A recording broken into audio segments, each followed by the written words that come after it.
C++ access specifiers पढ़ाऊंगी।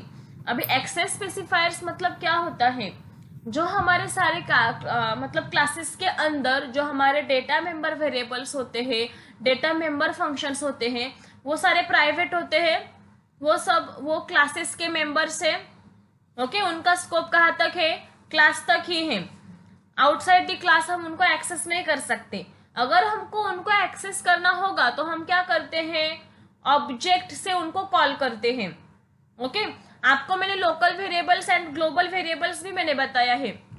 Local variables मतलब जो variables हम इनसाइड द फंक्शंस डिक्लेयर करते हैं, एंड ग्लोबल वेरिएबल्स मतलब जो हम आउटसाइड द फंक्शन डिक्लेयर करते हैं, एंड वो पूरा हमारा जो प्रोग्राम है उस पूरे प्रोग्राम के अंदर हम उनको कहीं पे भी यूज कर सकते हैं। ओके, क्योंकि वो ग्लोबल है।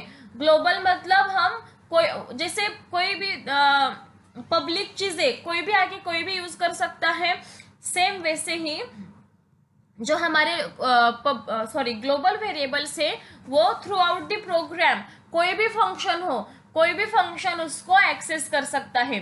बट लोकल वेरिएबल्स जो हम डिक्लेयर करते हैं इनसाइड द फंक्शन, वो सारे उस फंक्शन के मेंबर हैं। तो वो जो सारे वेरिएबल्स है, जो हमारे लोकल वेरिएबल्स है, वो लोकल वेरिएबल्स बस वही फंक्शन एक्सेस कर सकता है। जैसे कि आपका पर्सनल फोन ये आपका है, तो उसको बस आप ही यूज कर सकते हो। ओके, मतलब ये आपका फोन क्या हो गया, लोकल वेरिएबल, एंड आप क्या हो गए, आप हो गए फंक्शन। ओके, और आप फंक्शन के अंदर जो कौन से भी वेरिएबल्स हम डिक्लेयर करते हैं उनको बोलते हैं local variables. Okay, and outside the function जो हम वेरिएबल्स डिक्लेयर करते हैं वो होते हैं ग्लोबल। ग्लोबल मीन्स पब्लिक, कोई भी उसको एक्सेस कर सकता है, कोई भी फंक्शन उसको एक्सेस कर सकता है। ओके, तो लोकल वेरिएबल का स्कोप कहाँ तक होता है, only inside the function. But global variable का स्कोप कहाँ तक होता है, throughout the program, whole program. Same जो हमारे क्लासेस है, उन क्लासेस के जो कोई भी मेंबर फंक्शंस है, जो कोई भी मेंबर वेरिएबल्स है, वो सारे उनको एक्सेस करने के लिए हमें ऑब्जेक्ट की जरूरत होती है। ओके, ऑब्जेक्ट की जरूरत होती है, एंड वो उनका स्कोप कहाँ तक होता है, ओनली इनसाइड द फंक्शन। हम उनको ओनली इनसाइड द क्लास होता है।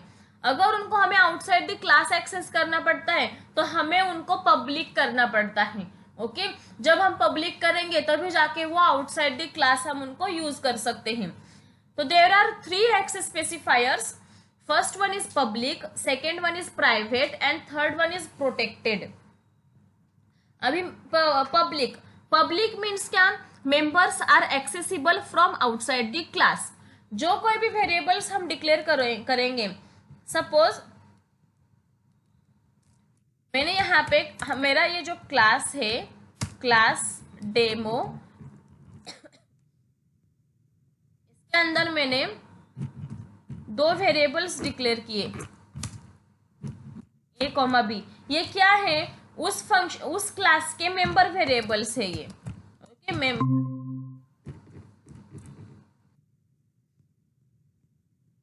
मेंबर वेरिएबल्स है। अभी इनको आउटसाइड द क्लास हमें यूज करना है, मतलब मुझे यहाँ पे मेन मेथड के अंदर उनको कॉल करना है। तो हम क्या करेंगे, उस क्लास का ऑब्जेक्ट बनाएंगे। ओके, एंड d.a d.b ऐसा उनको कॉल करेंगे। ओके, अगर उनको मुझे प्रिंट करना है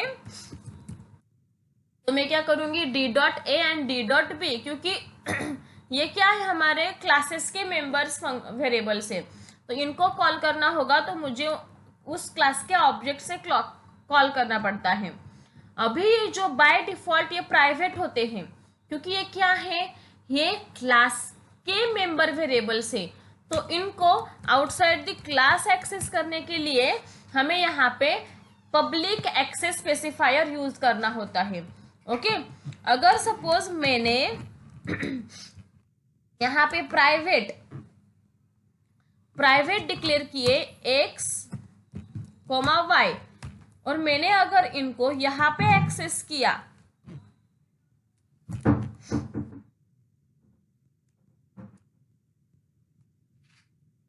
यहाँ पे अगर मैंने इनको एक्सेस किया बाय यूजिंग ऑब्जेक्ट, मैंने इनको कॉल किया, तो यहाँ पे ये दोनों कॉल नहीं हो सकते। यहाँ पे हमें इनकी वैल्यूज मिलेगी, ओके, बट इन दोनों की वैल्यूज नहीं मिलेगी क्योंकि ये दोनों पब्लिक है। ये आउटसाइड द क्लास हम इसको एक्सेस कर सकते हैं, बट जो हमारा x variable and y variable क्या है, प्राइवेट है, तो हम इन्हें एक्सेस नहीं कर सकते। ये जो वैल्यूज है एक्स एंड वाई, हम उसको प्रिंट नहीं कर सकते, ओके। अभी पब्लिक मतलब क्या, members are accessible from outside the class, मतलब इनसाइड द क्लास हम उनको डिक्लेयर करते हैं, एंड अगर हमने उनको पब्लिक किया तो वो आउटसाइड द क्लास हम उनको एक्सेस कर सकते हैं। एंड प्राइवेट क्या है, members can not be accessed from outside the class, क्योंकि वो प्राइवेट है, ओके।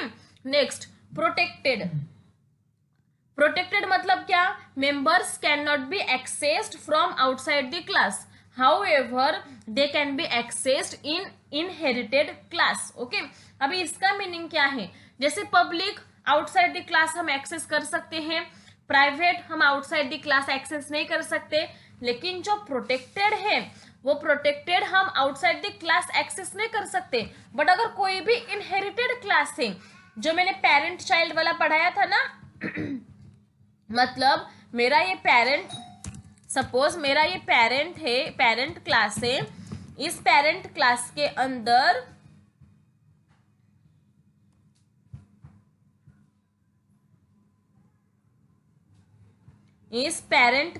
अंदर मैंने प्रोटेक्टेड इंट ए ये वेरिएबल बनाया है। तो ये जो वेरिएबल है हम ये कहीं पे भी एक्सेस नहीं कर सकते, बट अगर मैंने यहाँ पे अगर उसका चाइल्ड क्लास बनाया, ओके, मीन्स चाइल्ड क्लास मतलब जो पेरेंट से इनहेरिटेड होता है, ओके, मतलब पेरेंट क्लास को वो क्या करता है, child class x tends parent class, मतलब ये जो चाइल्ड क्लास है, ये चाइल्ड क्लास किसको एक्सटेंड कर रहा है, इस पेरेंट क्लास को एक्सटेंड कर रहा है। मतलब इस चाइल्ड के मतलब इस पेरेंट के अंदर जो कोई भी प्रॉपर्टीज होंगी वो सारी प्रॉपर्टीज कौन इनहेरिट करेगा, चाइल्ड इनहेरिट करेगा। मतलब इस पेरेंट क्लास के जो कोई भी डेटा मेंबर वेरिएबल्स है, डेटा मेंबर फंक्शंस है, वो सारे data member functions and data member variables कौन एक्सेस कर सकता है, child, okay.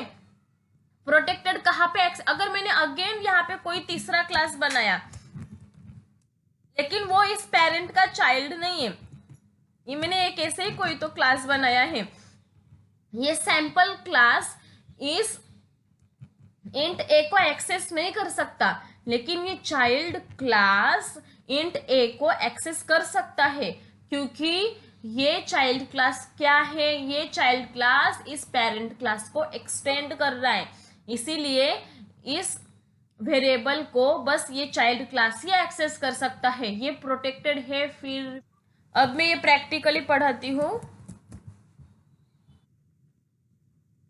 Hash include iostream dot H, hash include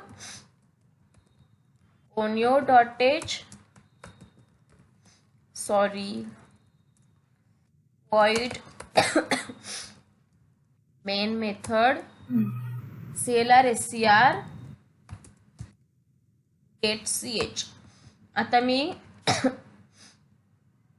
अब मैं यहाँ पे क्लास क्रिएट करूंगी, क्लास का नेम मैं देती हूँ डेमो, स्मॉल ही रखती हूँ demo,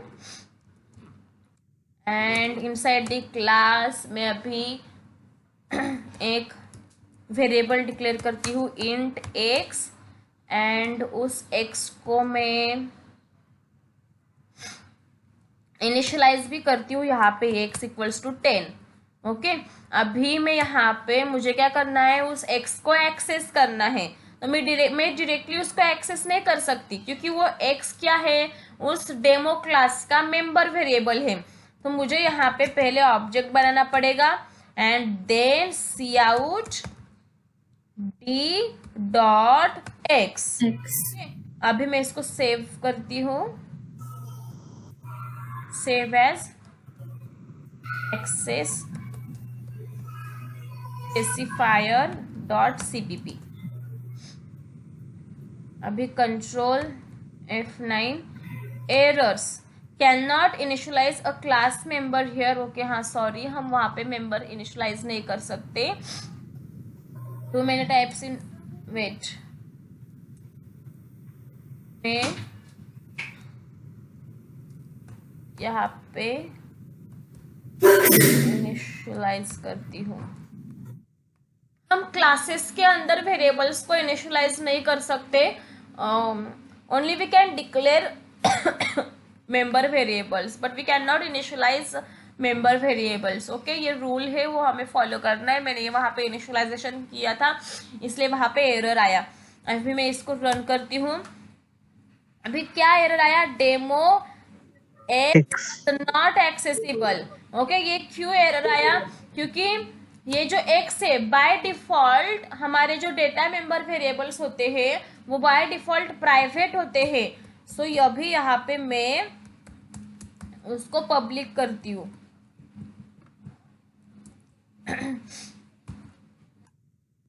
to many in declarations, sorry, curly braces नहीं दिया था मैंने। आया 10। ओके, 10 प्रिंट हुआ। पहले क्यों नहीं प्रिंट हो रहा था, क्योंकि वो पब्लिक था। अभी देखो, मैं एक प्राइवेट इंट y बनाती हूँ, देन अभी यहाँ पे d dot y equals to 20, और अभी मैं